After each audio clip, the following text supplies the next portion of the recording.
Olá, amados e amadas, de volta no canal Sobrepujando.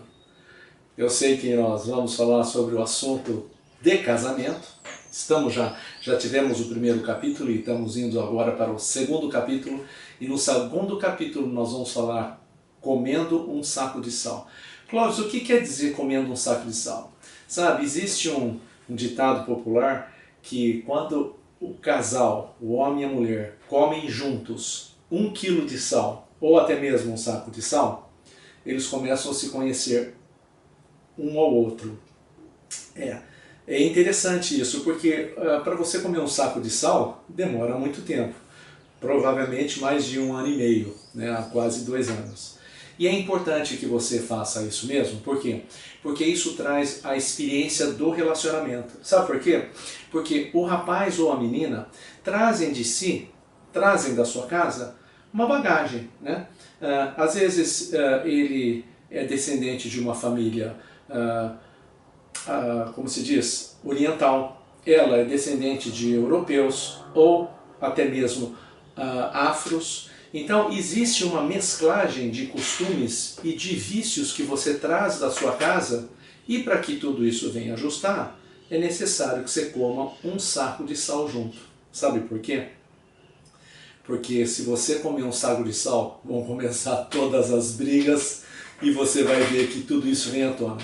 Então, eu digo para você, senta que lá vem a história. As discussões começam.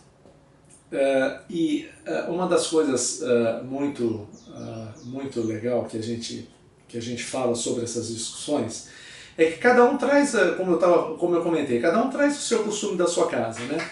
Então, por exemplo, suponhamos que a esposa está fazendo o feijão. Aí quando ela faz com o maior amor possível, ela prepara o feijão, ela faz com carinho, faz da melhor forma possível, e quando chega para comer, o marido fala assim, ela pergunta, gostou do feijão? Ele fala assim, gostei. Mas ele não fala que não gostou. E ele pega ainda um copo de Coca-Cola e toma junto para passar o gosto daquele feijão ruim que ela fez. Mas de repente ela percebe que ele não gostou, porque os nossos sinais da nossa face diz muitas vezes mais do que quando a gente fala. E daí ela dá uma cutucadinha de novo e daí ele fala assim, minha mãe fazia assim. E daí começa aquela discussão. E daí ele fala desse jeito, ela não gosta, depois de um tempo eles estão terminando o almoço, ela fala assim, meu pai nunca falou assim com a minha mãe. E as brigas começam. As brigas começam porque são os ajustes que precisamos fazer. Existem pontas, em vez de encaixar a engrenagem desse jeito, a engrenagem começa a fazer assim, ó. Bate bico com bico. E eu sei disso que quando você casa, você nunca pensa em separar, você nunca pensa em querer falar assim, eu vou abandonar meu casamento. Você casa porque você ama a pessoa, e vice-versa, tanto o homem como a mulher. E isso é importante que as brigas aconteçam para você poder fazer um ajuste. Imagine uma família de orientais que não usavam feijão, nunca cozinhavam arroz com feijão, e você veio de uma família europeia ou de afro que comia arroz com feijão, que era o básico da tua casa. Então, você não pode cobrar de uma pessoa que é descendente de japoneses, por exemplo, preparar um belo feijão como a tua mãe, que veio de uma descendência africana. Então isso torna-se totalmente diferente. Já pensou uma família japonesa preparando uma feijoada, agora uma família africana preparando uma feijoada, tem outro gosto, né?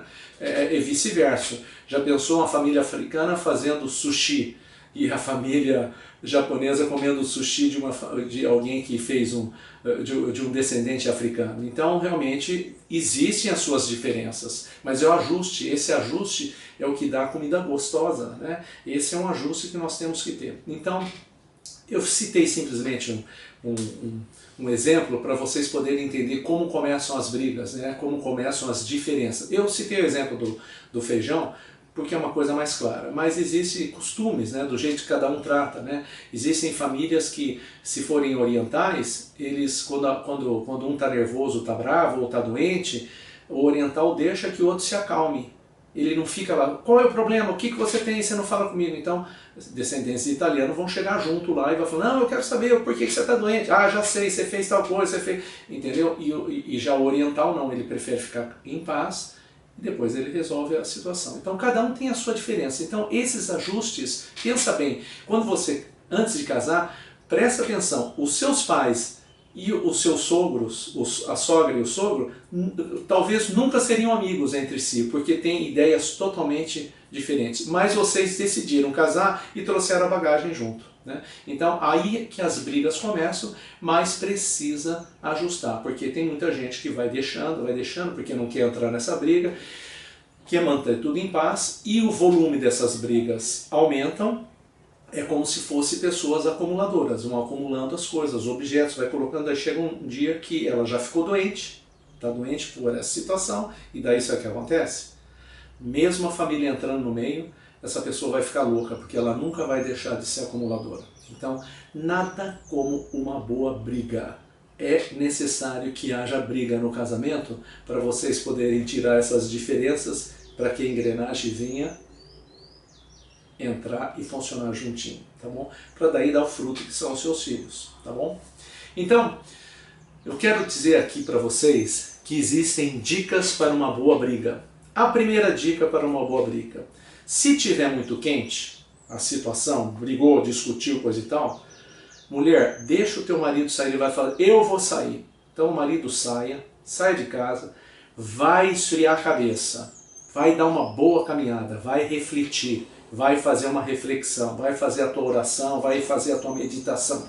Não vai para o bar, não vai procurar outra mulher, não vai procurar teus amigos, não vai procurar nada. Vai você sozinho, você e Deus. Sai lá, conversa, chora, berra. Se você quiser ir até num lugar que ninguém te escute, berra, solta os teus berros. Se quiser levar um pau de bete junto, leva um pau de bete, quebra as coisas que tiver ao redor e desabafa. Abaixa. Abaixou o teu pó? Eu sei que a primeira coisa que você quer é estar bem com a tua esposa. É natural isso. Ninguém casou para brigar, ninguém casou para separar. Então é esse momento que você vai voltar para a tua casa, volta calmo, volta em paz, porque eu sei que você ama a tua esposa. E eu vou dar uma dica para a mulher. Teu marido saiu, deixa esse homem sair. Deixa esse homem abaixar o pó dele. Quando ele voltar, vou pedir o seguinte, vai dentro do banheiro, pega aqueles esparadrapos grandes assim, corta um pedação grande, e põe em X, põe 2, um de cada lado. Fecha a tua boquinha, não vomite, para que ele não venha explodir de novo. Sabe por quê? Porque ele é uma bomba. E quando saíram as brigas, o pavio desceu e ele conseguiu apagar bem curtinho, chegando perto da bomba. Então, se ele voltou para casa, ele apagou o pavio. Não acenda esse pavio, porque se acender esse pavio, ele vai explodir de novo. Entendeu? Então, quando ele voltar, uma dica, deixa ele se acalmar. Ele se acalmou, aí sim, vocês entram num denominador comum. Aí, a segunda dica, vocês vão precisar de conversar. Talvez não vai ser na hora que ele voltou, porque ainda vocês estão quentes no assunto. Se for o caso, não der para conversar, conversa no dia seguinte. Porque no dia seguinte ele vem com uma lista desse tamanho e a senhora vem com um livro atrás para poder expor os pontos de vista, tá bom? Então, segundo passo, exponha os seus pontos de vista, um de cada vez, tá? Então, a briga foi o motivo da briga, a briga foi o motivo de discussão, sei lá, porque eu queria ir no parque e você queria jogar bola. Então, houve essa discussão porque não entrou num denominador comum. Então, vocês vão falar sobre esse assunto, mas sem brigar. Deixe que você exponha, ou ele ou ela exponha o problema. Por exemplo, ele queria jogar bola e você queria passear com as crianças junto com o marido. Então, deixa ele expor e depois você exponha qual o motivo que você queria estar junto com ele e com seus filhos junto passeando, ao invés de estar jogando bola com os amigos e depois ele tomar, por exemplo, cerveja, né? Então, vocês são pessoas normais. Cada um tem uma ideia. Às vezes, quando um não expõe a sua ideia, gera esses problemas. Então, tenha esse tempo para essa discussão, tá? E vocês vão expor. Outra coisa importante durante a discussão, quando você estiver falando sobre o assunto, ou ele estiver falando, ou ela estiver falando, aguenta firme até o fim. Não atropela, não entra no meio. aguenta firme. Sabe quando os políticos estão em debate político? Não vai fazer que nem aconteceu agora esses dias aí, eu estou assistindo esses debates políticos de São Paulo para prefeito, que é fantástico isso.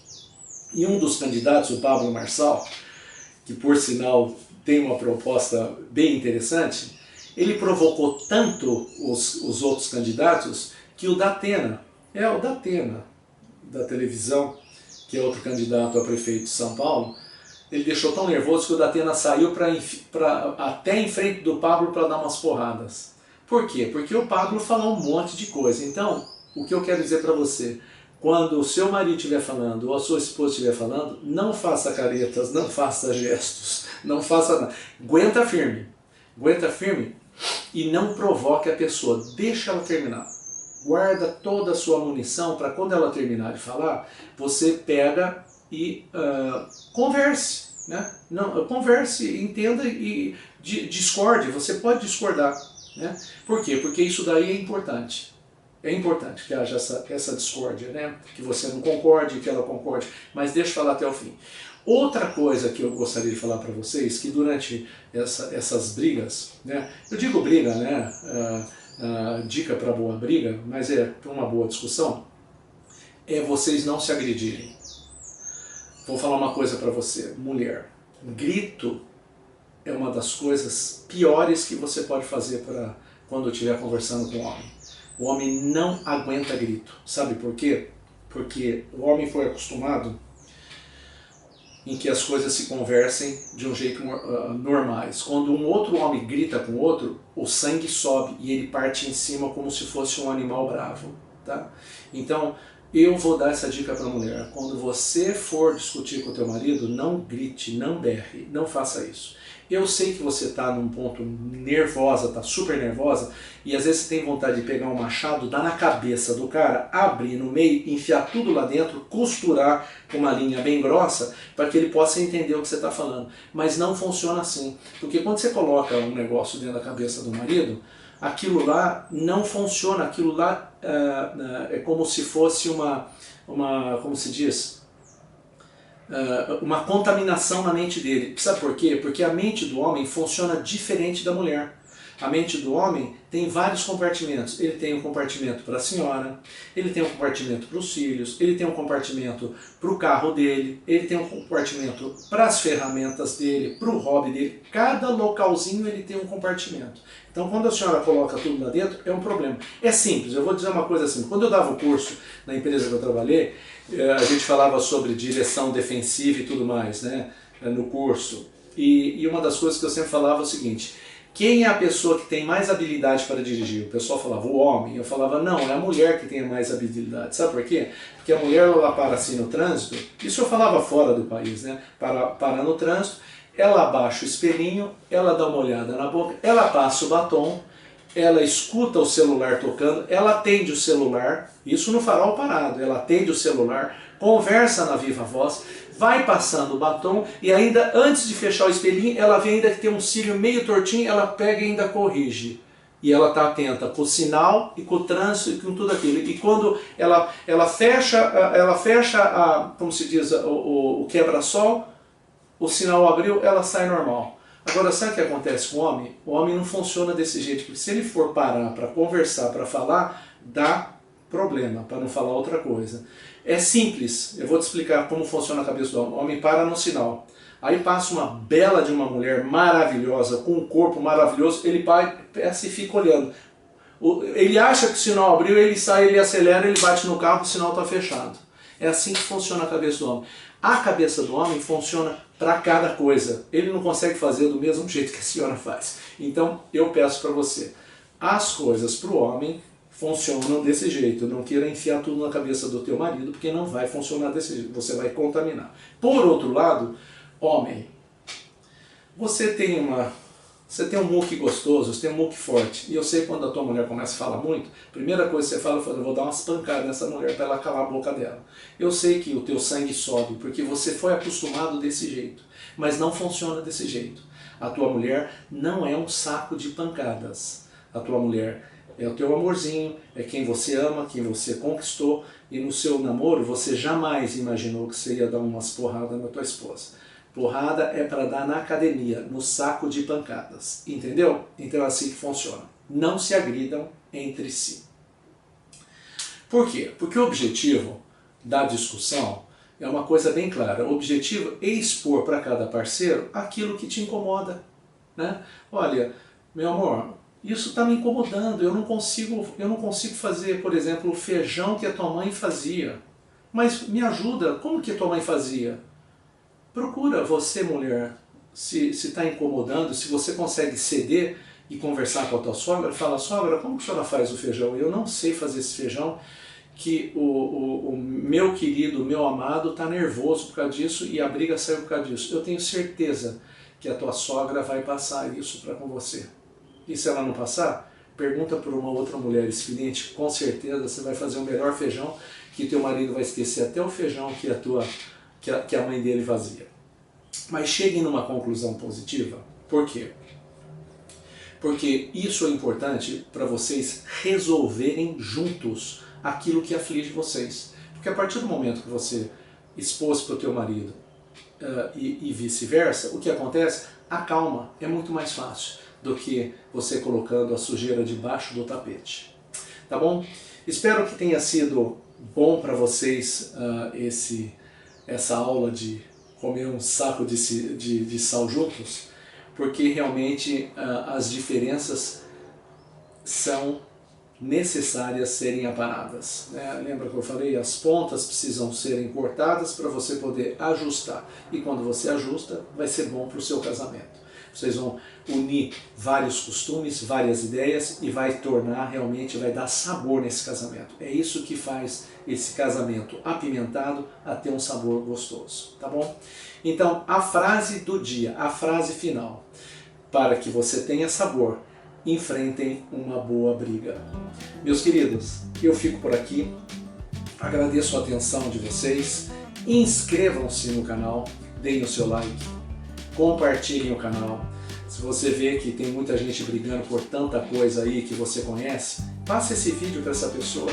Sabe, uma das coisas que é legal aí no YouTube, se você colocar no YouTube, no seu celular, clicar, você vai ver que tem uma flechinha de compartilhar. Compartilha no WhatsApp, compartilha no Instagram, compartilha essa aula de como comer um saco de sal, depois de comer um saco de sal com teu parceiro. Eu tenho certeza que muitas brigas irão ser dissolvidas e vão entrar no acordo e vão dar muito gosto na vida de muitos casais. Envie os seus comentários, eu agradeço pela atenção de vocês, desejo uma excelente semana para vocês, um forte abraço e até a próxima aula.